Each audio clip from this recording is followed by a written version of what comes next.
This is where we are called to be. This is where we are called to be. The task is mighty, and so are we.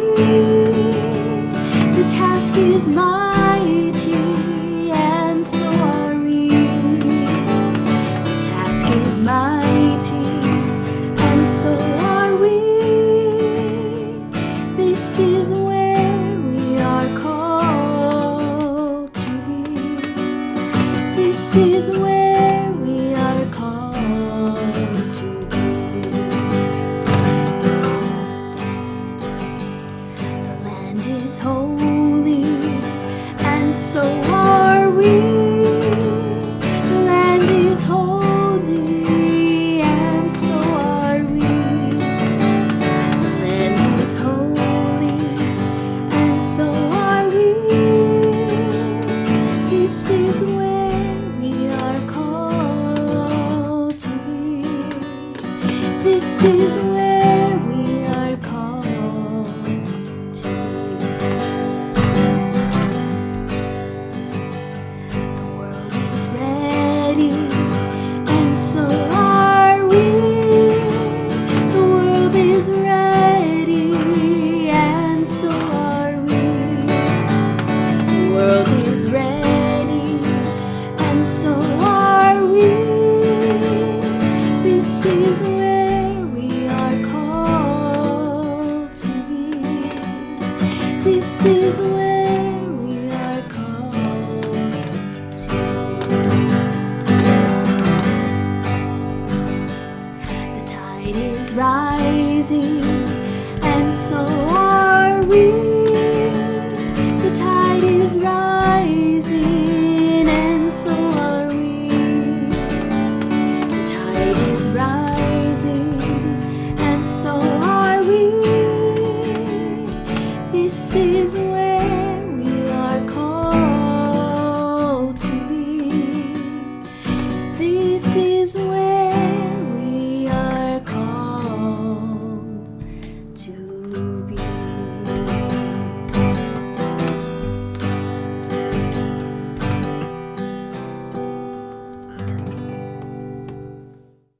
Oh, welcome everyone.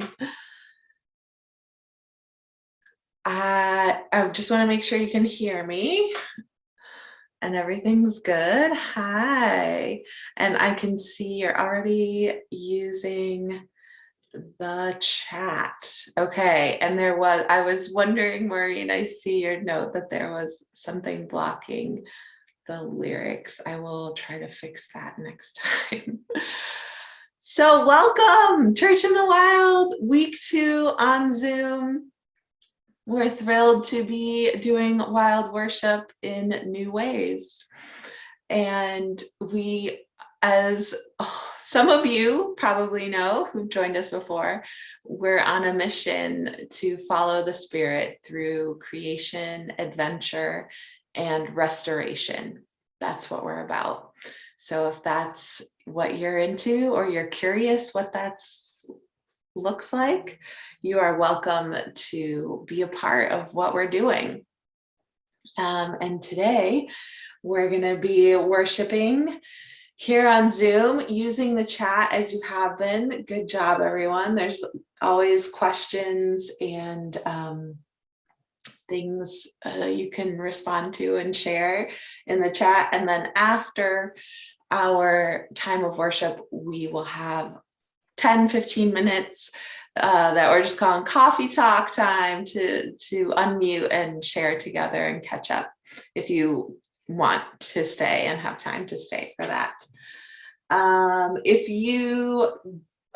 We are recording this to share for folks who aren't able to be on at 4 with us. So just so you know. And if you haven't been getting emails from us, we try to send an email out on like Wednesdays with information about what what's going to be going on in worship and what we're up to. So if you didn't get that email this week and you want to, Marcia, who is our co-host for today, shared the link there in the chat. You can fill out that form and we'll add you to our weekly email list. And if there's anything else you need during worship, you can directly message Marcia with questions or help. And she'll try to help. As I'm sharing my screen, I can't see the chat or you. So if you need something, directly message Marcia, and she can always text me if it's really bad. So I think that's the main stuff. As we get started here, we are using a fun, let me share my screen again, question for getting started. Here we go. How was your week?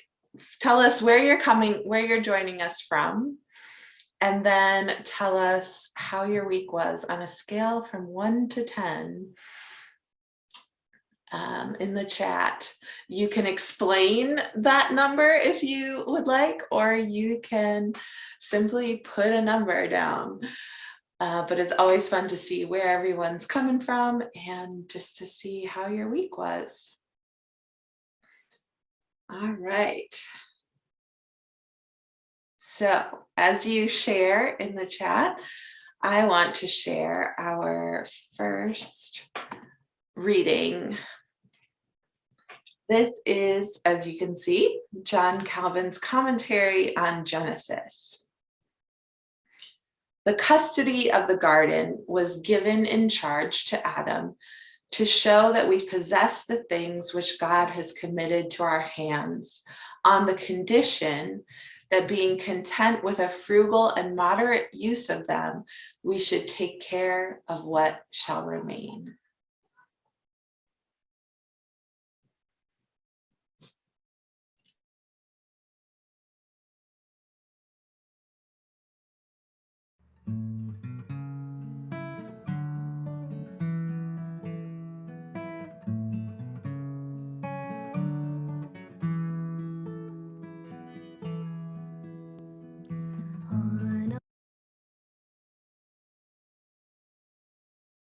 On a winter Sunday I go to clear away the snow and green the ground below.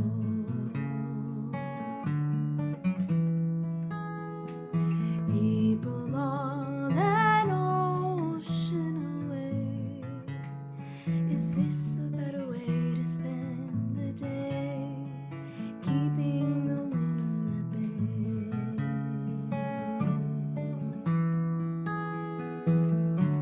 What were the words I meant to say before you left? When I could see your breath lead where you were going to.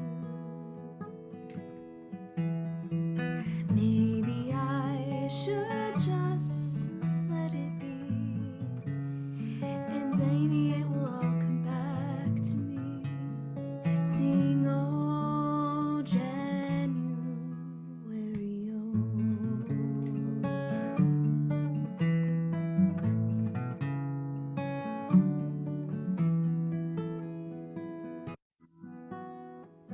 how I lived a childhood in snow and all my teens in tow, stuffed in a strata of clothes.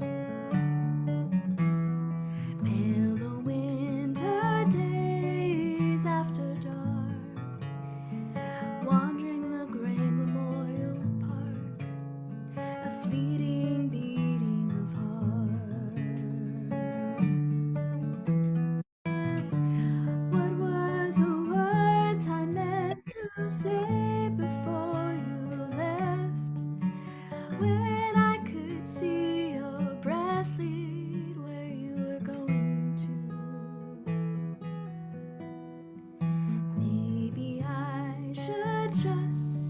let it be, and maybe it will all come back to me. Sing, oh Jenny, oh Jenny, where are you?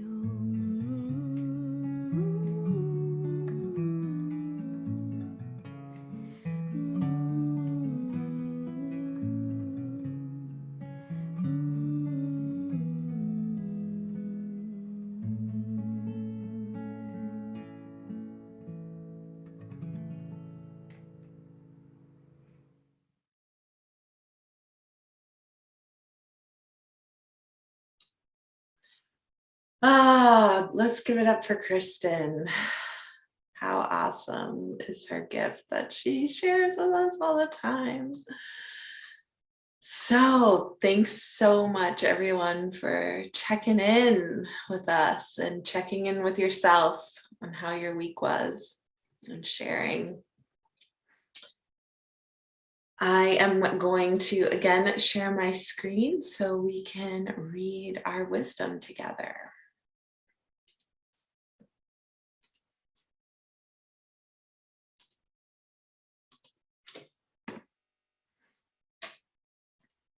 And try to get this gray triangle out of the way here.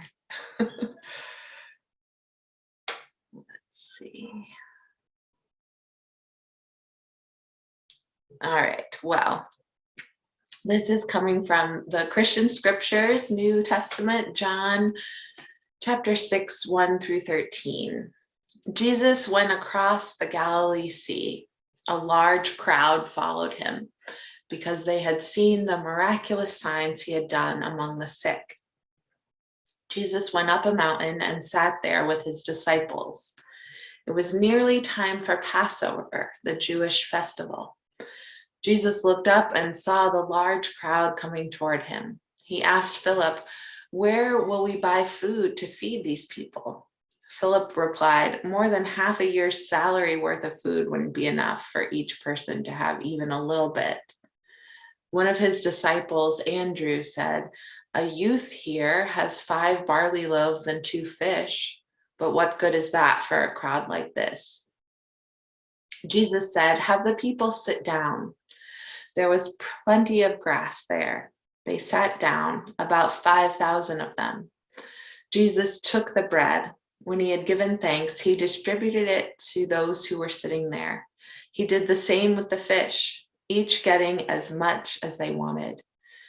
When they had plenty to eat, he said to his disciples, "Gather up the leftover pieces so that nothing will be wasted." So they gathered them and filled 12 baskets with the pieces of 5 barley loaves that had been left over by those who had eaten.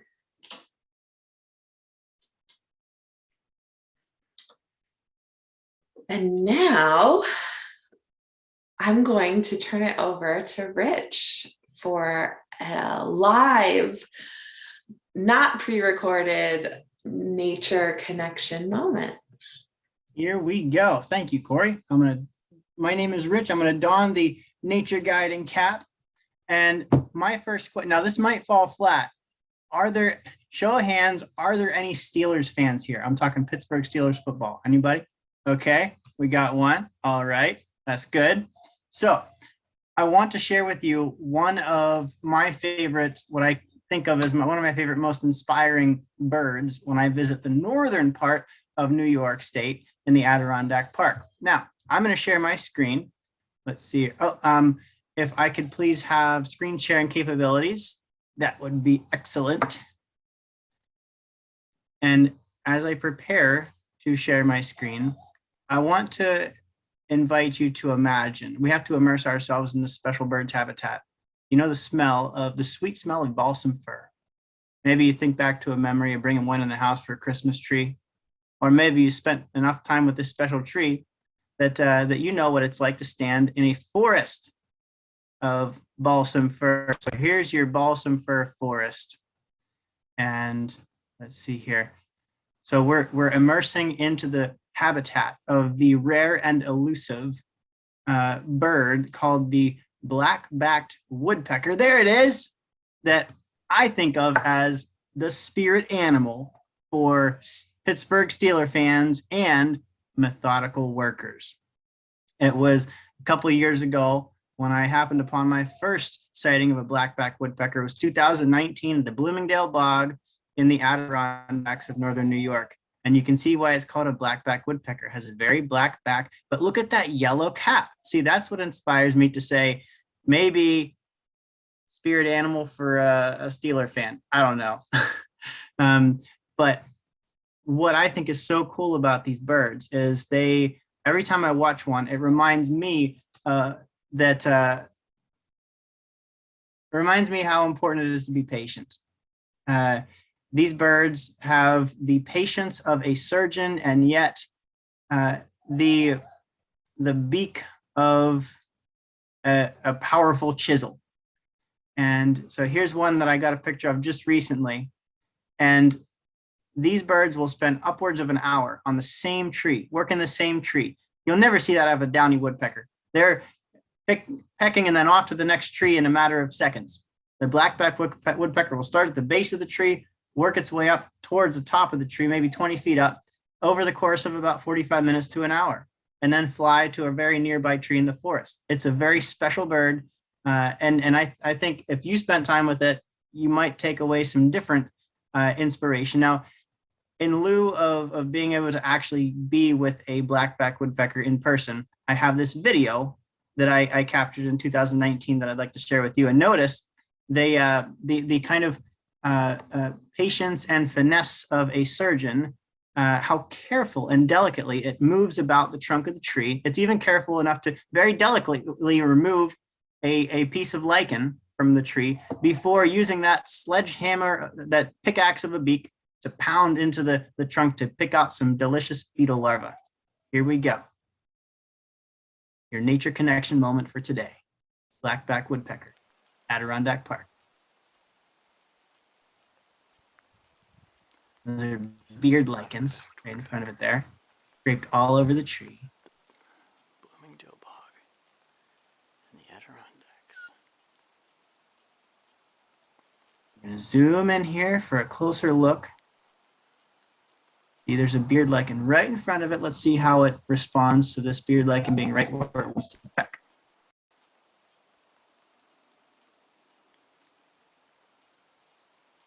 This one's a female because she doesn't have a yellow spot on the forehead.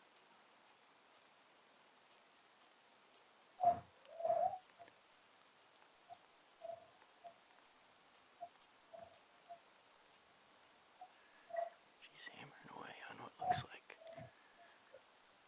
a dead spruce or balsam fir. Here we go. Oh, see, it's in the way. Look at that. Gotta get out of the way. There we go. Now we can continue our work.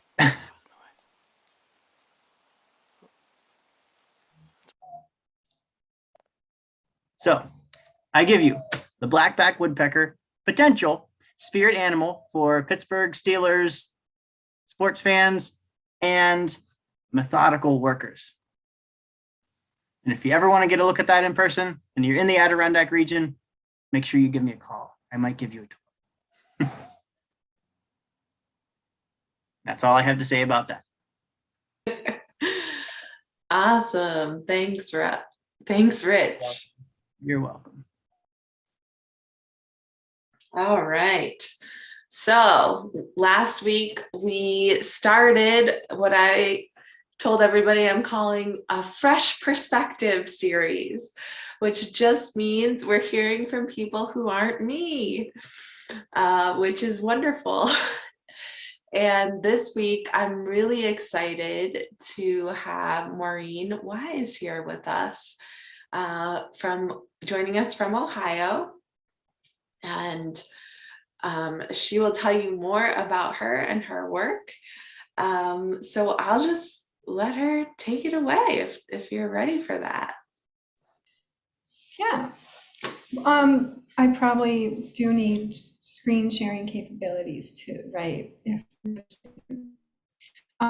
And that was such a cool bird, Rich. I've not seen that in the wild here in Ohio. I don't know if it's in our area or not. Not a Steelers fan. Not that I'm a huge Cleveland Browns fan, but we're not supposed to like Steelers in Cleveland. So I'm just not gonna say it's my spirit animal. Okay, so I'm gonna share my screen to my PowerPoint, and so now you guys can see that. And sorry, I'm blanking on this. I'm so sorry. I'm just this. What button do I push to make this the? I guess it doesn't matter, does it? So there's start right down there in your lower corner. That's what I is a thought. screen. No, Right. just now go over to the left. Oh, go down at the bottom. Go a little bit. Oh, now a little There, bit. One more. Right there. That's the Oh, one. sorry, You guys. got it. Gosh, how embarrassing is that? I felt like it was on the other side, and I certainly have used this a lot. Anyway, so I'm talking today. We already read from John, so we're talking about the story of Jesus feeding 5,000 people, and so we're talking about. Ooh, let me get this out of the way. Food waste in light of that story. And I think, do you guys see a big gray box, right, with you guys in the way? No? Okay. Just gonna stick this over here then. Okay, so this is a little bit of an introduction of who I am. I've worked in stream restoration, so cleaning up a very polluted stream with acid mine drainage, which you guys are probably somewhat familiar with in Pennsylvania, New York. There's lots of coal mining in that area too. And then I've worked in higher ed sustainability for the past 10-ish years, which means I was in the sustainability department, helping the campuses be a greener place to live and work and learn. And now I find myself to be a part-time professor, which is not where I ever expected myself to be, but it's been fun. And now, and I've also been a freelance writer for a long time. And now I'm also an aspiring author. I have 2 nonfiction books and also a book about Christian devotion on sustainable living, which is how I connected with Pastor Corey. So to give a few word sentence of who I am, this is my cute husband and son. So I'm a wife, a mom, a runner, a hiker, a reader, favorite aunt, just became an aunt of 8 recently. My sister had twins early December, and my other sister has twins. So half of my nieces and nephews are twin sets, and they're all wonderful. Also, the reason why I'm here is I'm also an earth advocate, which I am assuming we all have in common, and a person of faith. So I think a lot about how the spiritual side of us connects with how we interact with the earth. And guys, it's not, there's not a lot of people, that do that. And so it's wonderful to be in your midst. I've been connecting with a lot of people that are also creation care people, and it's wonderful to connect. So to kind of tell the story a little bit, and also I found all these fun pictures that are just coloring pages that I like, that are black and white about the story. So this story is one of very few that were found in all 4 Gospels. This is the only miracle other than Jesus's resurrection and Mary's virgin birth that were found in all 4. It happened later in Jesus's ministry after he had been well known, and he was tired. He wanted to retreat with his friends, and the people kind of didn't let him, right? They crossed the Sea of Galilee, which is now present day Lake Tiberias, and all these people just gathered, and he had compassion for them and healed their sick and taught even though he was tired. A big note to take here is that there's definitely more than 5,000 people, because they were only counting the men. They were not counting the ladies and the kids that were there, and they certainly were there because we know that one of the people in attendance was that young boy. So there's way more than 5,000 people present. And they were hungry. They had been there waiting for the disciples and Jesus to show up, and he talked and he healed, and so they were there for a while.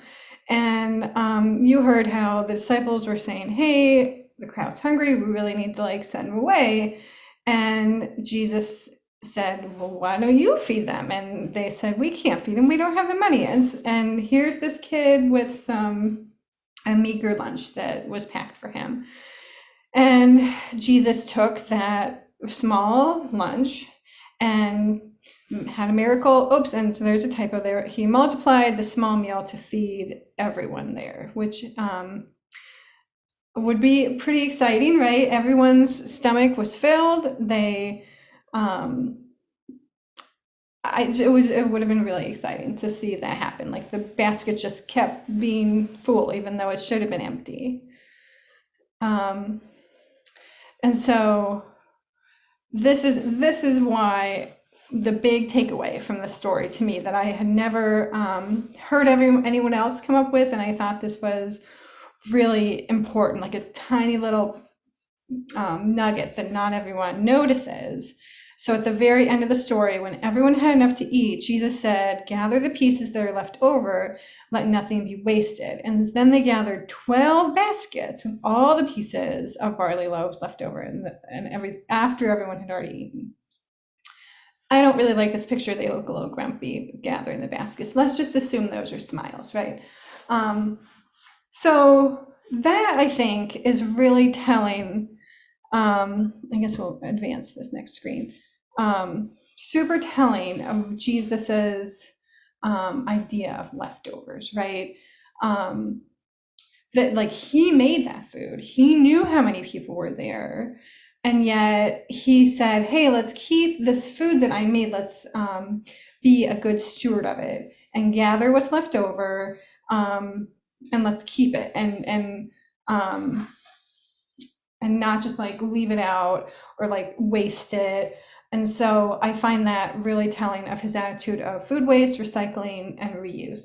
And this picture I thought was super funny too, at the corner, how like, oh, some of these people shouldn't be deserved to be fed. And that's not really mentioned, but I bet it was, right? Some people were probably grumpy that everyone got a fair share, which is interesting too.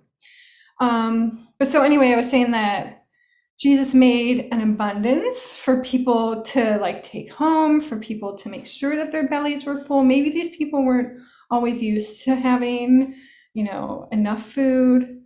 But the takeaway that struck me is that we should remember to make the best of what we have and use our excess well.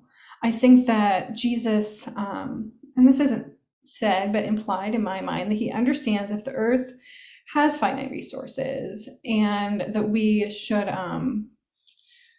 use what we've been given over the whole world in a respectful and efficient way. And that's, I think, this tiny little nugget of keep those leftovers, gather them up, and let's make use of them, right, is telling of that. So I don't live in New York. I live in Broadview Heights, Ohio. I looked up some statistics of where, and I had this, is it, oh wow, I've not seen it, the whole thing, but I know what it says. So if food waste was a country, and this is crazy, according to the Food and Agriculture Organization of the United States, it would be the third largest greenhouse gas producer of all the countries in the world, right below China and the United States. So food waste is a major component of all the waste in the world.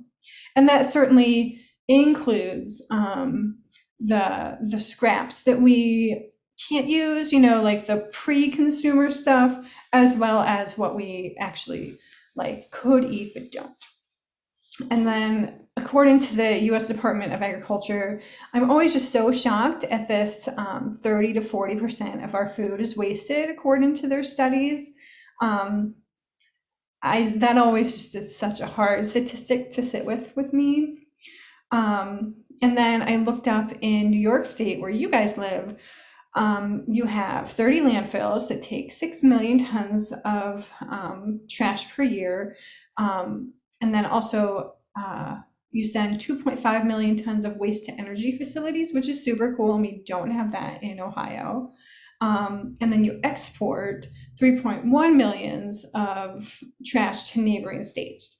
For a total of 14.6 million tons of trash. And I did not look up Ohio, what we have, but we don't export our waste. We just have a lot of landfills in Ohio, and we don't have any waste to energy facilities. But I think that's super cool that you guys do.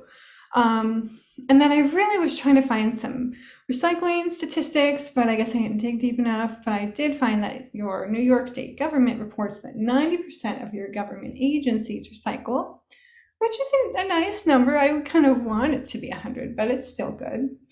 And what I was really excited to hear is that New York is one of the very few states that bans polystyrene, which is styrofoam. And Maine and Maryland and Vermont, all in, this little recycling, pro-environment area, are already doing that. New York will go into effect in 2020, and there are some other states that will also go into effect within this year and next year, but in the following years. But you guys will start in 2022. We don't have any plans for that in Ohio. We do in my county have a plastic bag ban, which is the only place in Ohio that has a plastic bag ban. So these are all just some statistics to think about: the trash, the compost, the recycling that we all individually produce and produce all together, right?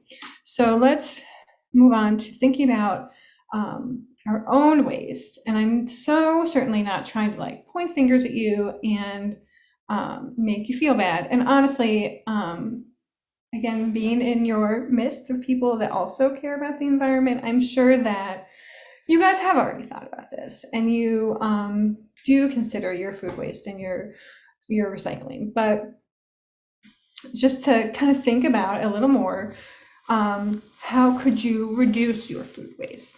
Do you freeze or preserve your leftovers? Can you make veggie stock of maybe the kind of wilty things that you would compost? Can you make use of the things that you would consider waste? If you have a big bunch of food that maybe isn't going to go bad right away, maybe you can donate to a food bank or some sort of shelter. So think about the waste that you're going to have, and think of the food waste that you're going to have, and think about how you're going to deal with it. Have a plan.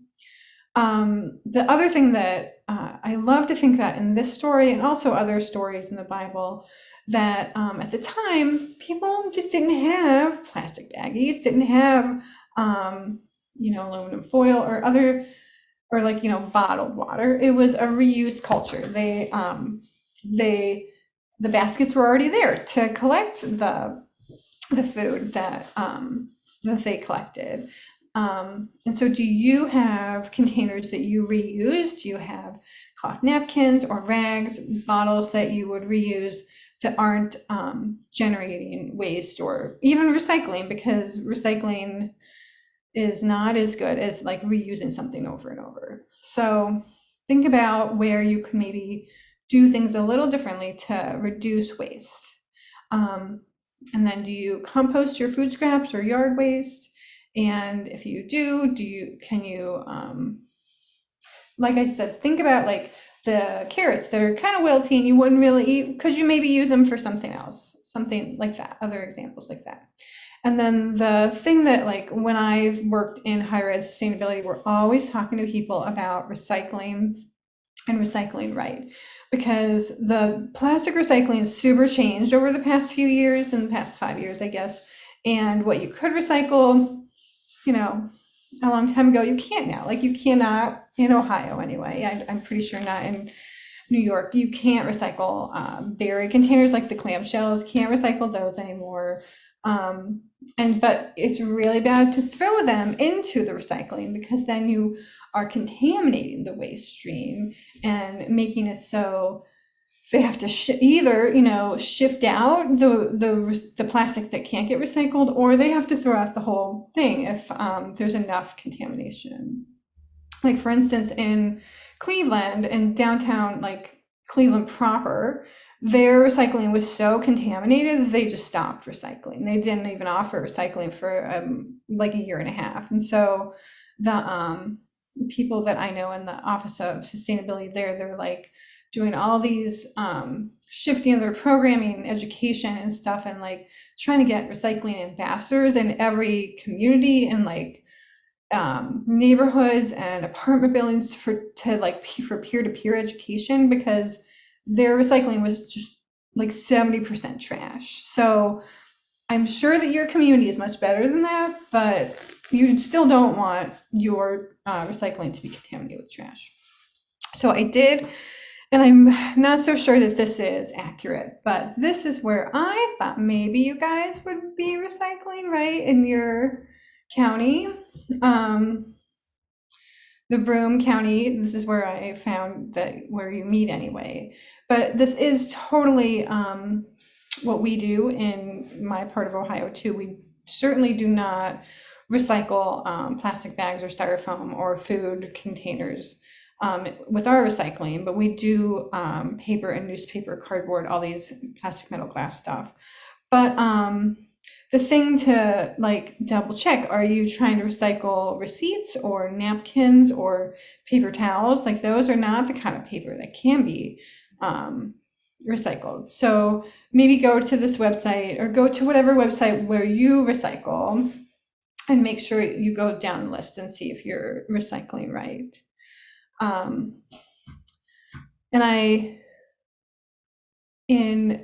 If Corey makes this public to you guys, there's like a note with the list of like no's to recycle. So overall, Jesus's ministry focused on love and being mindful of our waste and our just general consumption, energy or water or food, or what we buy, what we use. Can reflect on how we love other people and love our earth. And so this is from the Psalms too. The earth is the Lord's and everything in it, the world and all who live in it. So God, Jesus, the world belongs to them, and we should be respectful and thoughtful of what we're using, the waste we're producing, how we take care of that waste. And then in doing so, we're loving the people around us and like the future generations, right? Of who the people that will have to deal with our waste when all the landfills we're looking for new landfills or dealing with old landfills, or sending our recycling to other countries where it's hard to recycling, dirty, and not a fun job to have. So being thoughtful of our waste is one way to love other people too. I did also want to just show where this story is found in the other Gospels. You can see John's is a little bit longer than, well, I guess Mark's is longer too, but the story of John is the only one that mentions the leftovers. And then there's this other feeding of 4,000 story, also found in Matthew and Mark, but theologians agree that it's not the same story, and that they had 7 baskets of food left over there. And then if anyone does want to chat or follow up or whatever, this is my email, and I have Instagram and Facebook social media too. So that's what I've got to say about waste recycling in light of Jesus caring about the leftovers. And I really love the idea that God made incarnate cared about leftovers, and I think that's telling. Let me stop sharing. And thank you, Marcia Marcia, for showing me the button to press. How embarrassing. No, it always happens, doesn't it? Like you're just so focused on what you're gonna say that you When just you're forget. the one pressing it, you don't know where it is. Yeah. Always. It's always. Thank you. Thank you so much, Maureen. And there was a great question from Cheryl too, just in terms of in the chat about the producers of all of this stuff, factories, restaurants, institutions. I don't know if you have anything you can add in response to that. But certainly we can do our part and advocate for changes at a systemic level, as Cheryl was pointing out. I forgot I was unmuted, and I was like, so I do not have any New York specific statistics on that sort of thing. I certainly know like the university where I used to work. I don't know anything about yours. I do know that like in our Cleveland area, we had two, now only one. We have a group that can do industrial composting that works with universities and restaurants and are like locally owned grocery stores, and they compost that food waste. And that is so exciting. And I really think that other places need places like that. So I don't know if you guys do have that. Oh, in Broome County, yeah, I saw that are you saying, Justin, that you're you can get the compost? You can like use it, or like you can go and deliver your compost? You can deliver it? That's amazing. That's super great, because so many people I get it. Yeah, you can go get the compost to use in your garden. Is that what you mean? I'm not sure. Yes. Okay. And so the institution I was talking about, you can also drop off your compost with them, or they can come and like pick up your compost. So I don't know that you guys have that sort of thing there. That is not what Cheryl was asking though.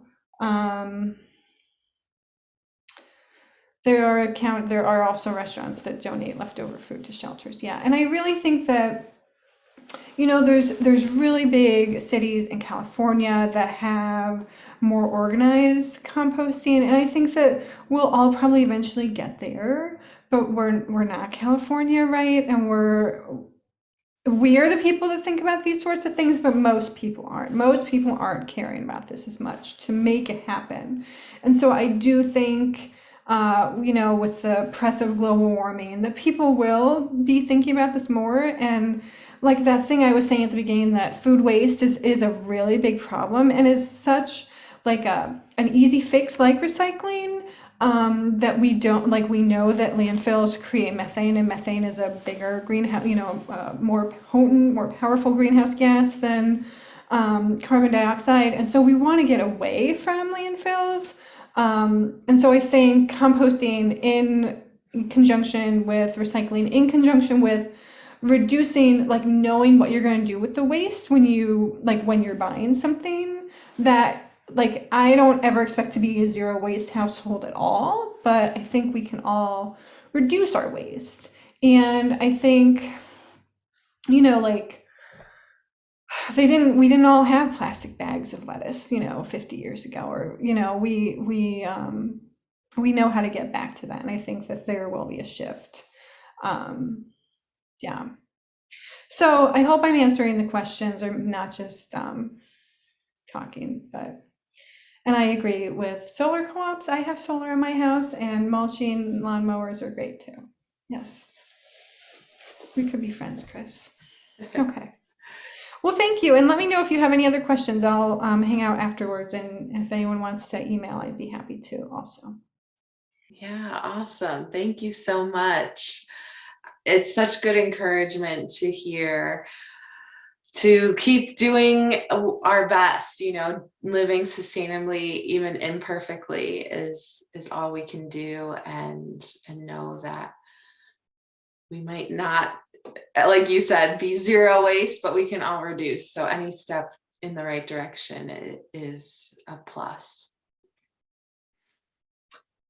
So this was so informative. Thank you so much. Stick around if you want to keep chatting with Maureen after, or I am happy to share her email again. And now it's time to do some meditating. So Valerie is up,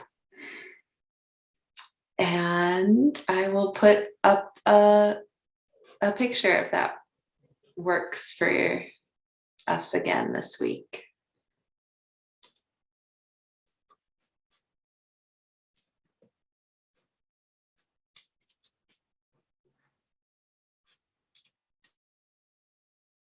As the picture comes up, I'll just introduce myself. I'm Valerie.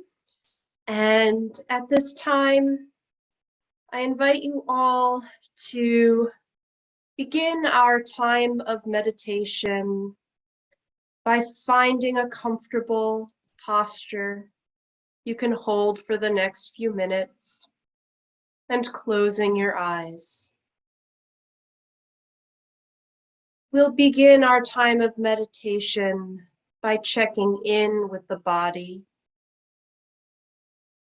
Scan from the top of your head, slowly and evenly, down to the bottom of your feet, not trying to change what's there, just noticing how your body feels in this present moment.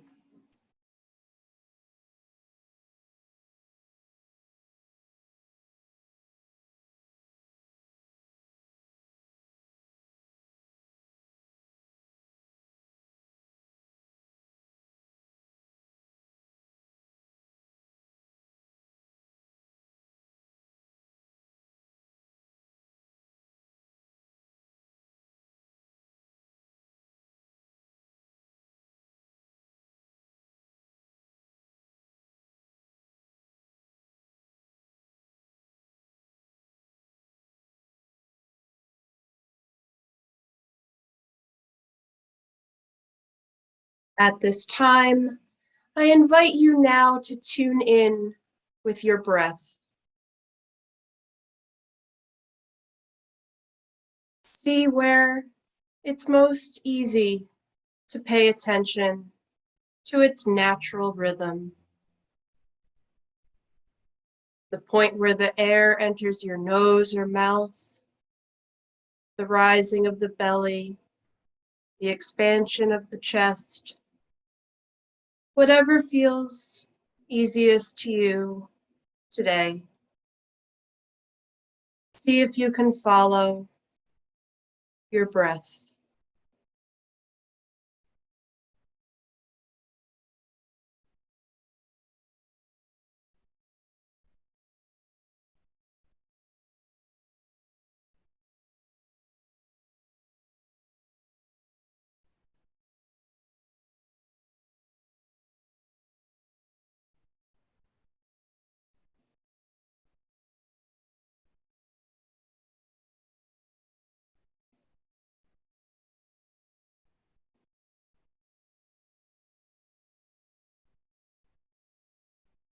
It's natural for your mind to wander sometimes, to be distracted by a sound, a sensation, or a thought.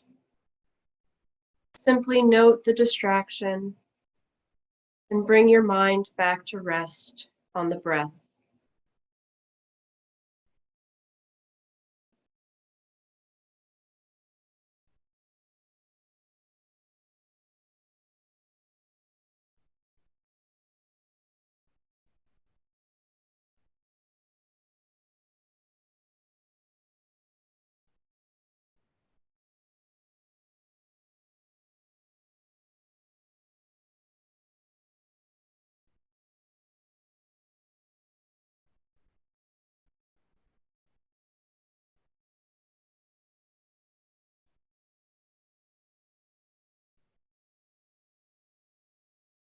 You're welcome to continue resting with the awareness of the breath and your body.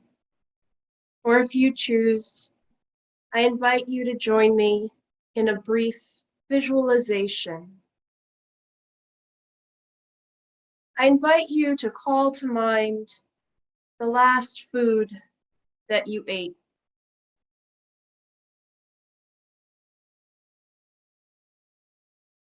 Recall what it looks like, its smell, its texture, its temperature.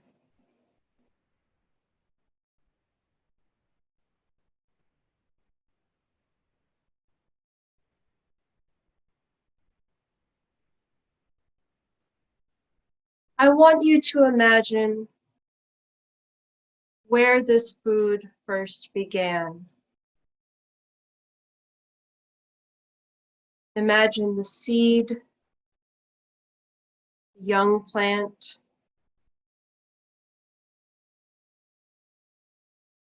the fruit or the grain, the soil, the sun,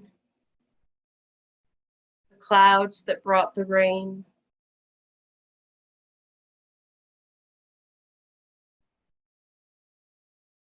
Try to imagine every element that brought this food into being.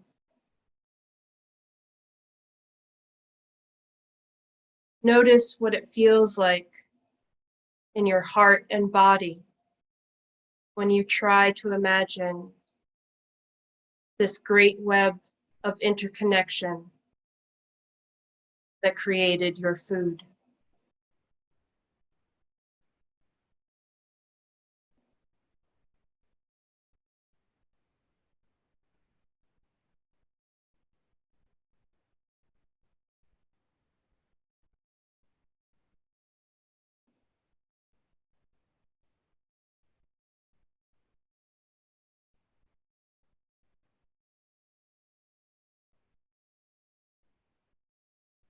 I invite you now to imagine all the humans who brought this food to you.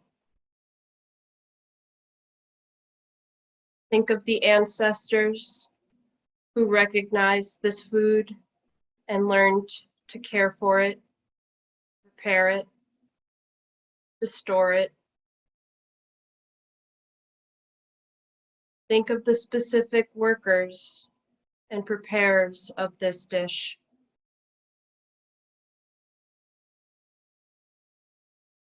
Notice how it feels in your body and your heart to acknowledge all of these fellow humans who brought your food to you.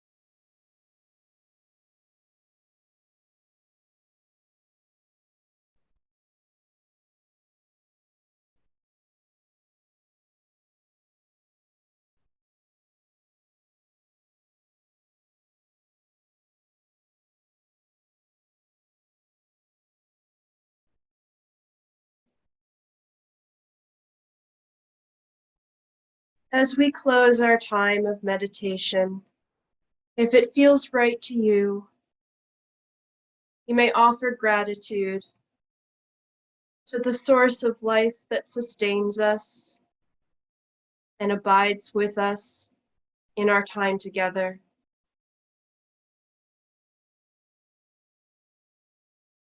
And to yourself for making the time to recognize and acknowledge the miracles all around us.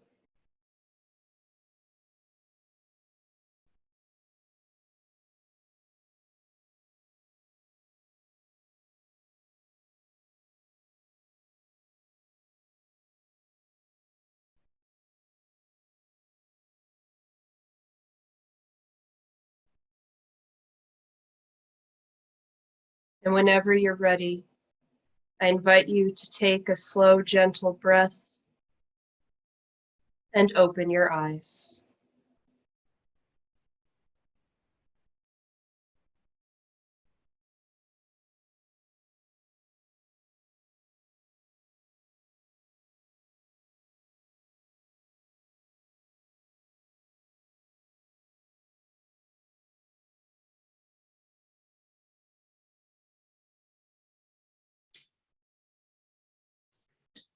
Thank you, Valerie.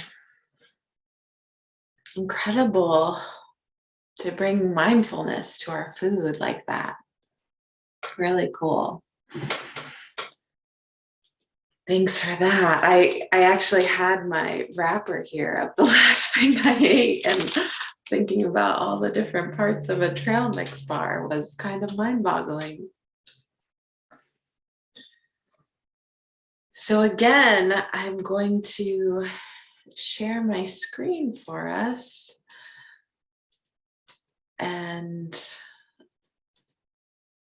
allow us to say thank you.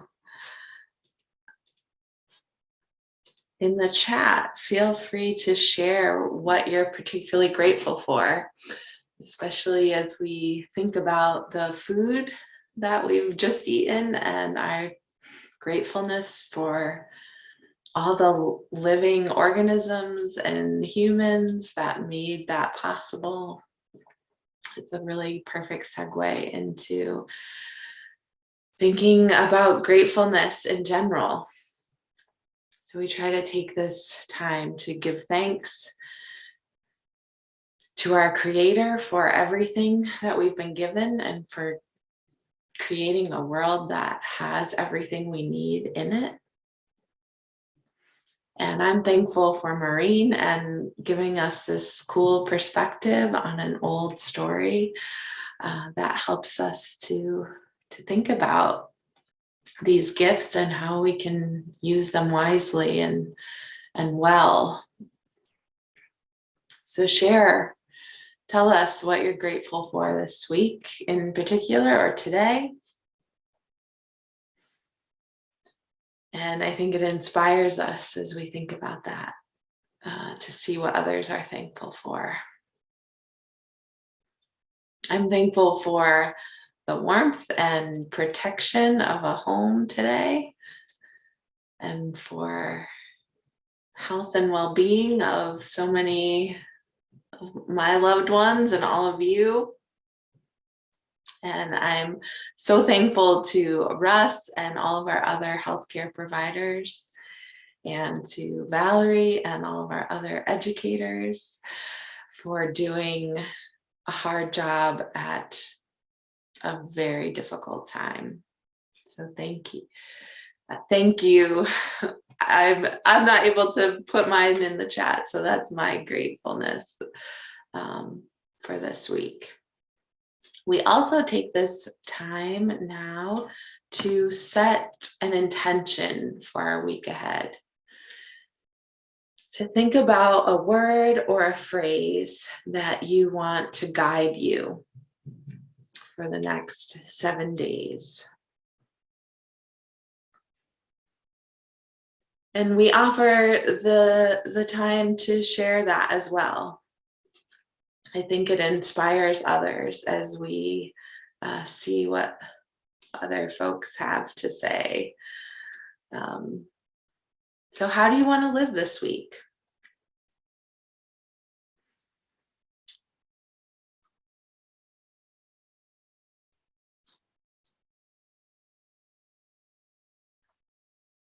I see some words here coming through. Trying to keep my gray box out of the way.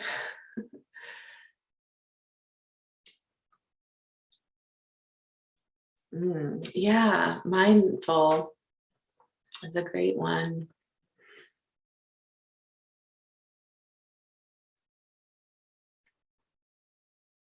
So consider that as we wrap up here.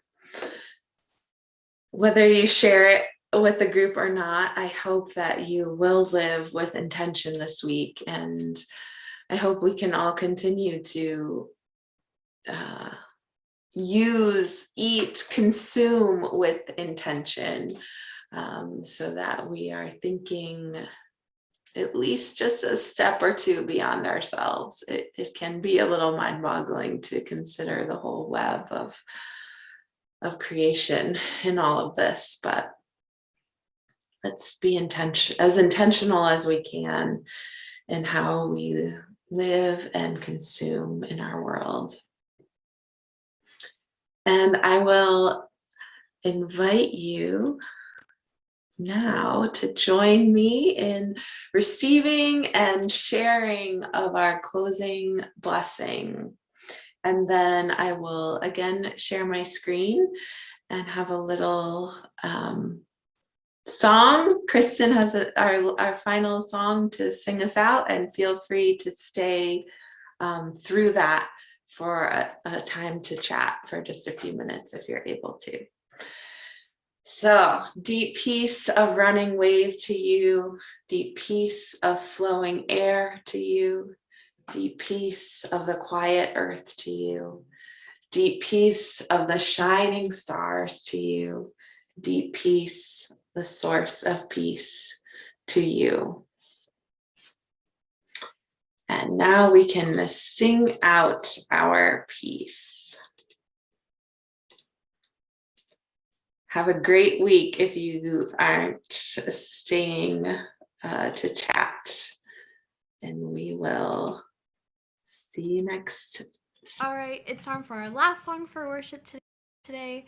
Again, if you have an instrument hanging around, whether that's a shaker, your knees, or an instrument that you like to play in the key of C, feel free to join us for our final song, Peace, Salam, Shalom.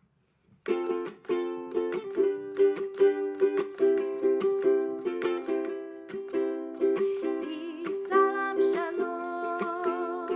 Peace, Salam, Shalom. Peace, Salam, Shalom. Peace, Salam, Shalom. Peace, Salam, Shalom.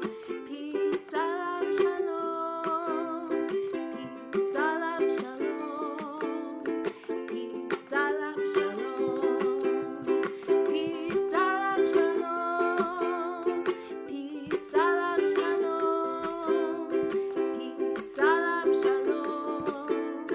Peace, Salam, Shalom. One more time.